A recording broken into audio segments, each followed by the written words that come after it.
Hey guys, welcome back to Zero World News, here with another episode. With the Biden Putin Summit just days away, which will be on June 16th, the article I'm going to bring to you today will be China's perspective on the meeting between Putin and Biden and see what they have to say. The article is coming from globaltimes.cu titled, Russia Won't Alienate China Over US. We're Smarter Than Americans Think, Russian Ambassador to China by Z. Wentin and Bei Yunyi. Russia does not expect impossible outcomes from the upcoming summit between Russian President Vladimir Putin and U.S. President Joe Biden in Geneva, and the two sides are unlikely to resolve important issues at the meeting. Russian Ambassador to China, Andrei Denisov, told the Global Times in an exclusive interview. The ambassador noted that if the two leaders talk about issues related to China during their meeting, Russia will discuss them with the Chinese side. He stressed that Russia and China relations will not change no matter what attitude the U.S. takes towards Russia. Putin and Biden are set to meet in Geneva on June 16th,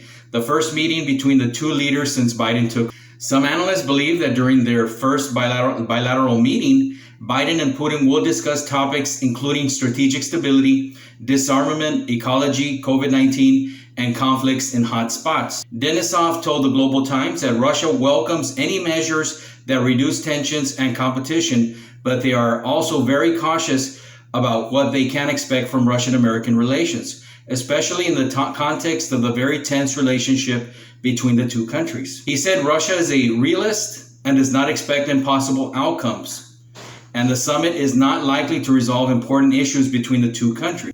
A better outcome is one that sets conditions for resolving problems in the future, said the diplomat.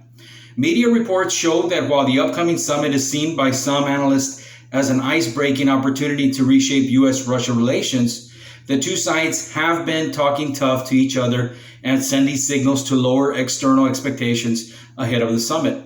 Biden vowed to be tough with Russia and press it on human rights, while Putin has said he does not expect any breakthroughs from his meeting with U.S. counterparts.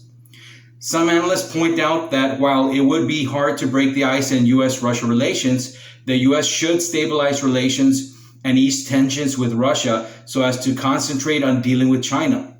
As a result, the Geneva meeting may become an opportunity to lobby Russia. In response to this view, Denisov told the Global Times that the idea that Russia would alienate China over the possibility of the U.S. temporarily easing tensions with Russia is very short-sighted. Russia is smarter than Americans think, he said. The diplomat said that during the visit of Russian Foreign Minister Sergei Lavrov to China and the visit of Yang Jiechi, a member of the Political Bureau of the Communist Party of China, Central Committee and Director of the Office of the Foreign Affairs Commission of the CPC Central Committee, to Russia, both sides discussed U.S. topics. If the U.S. and Russia talk about issues related to China during the upcoming summit, the Russian side will also communicate and discuss it with China.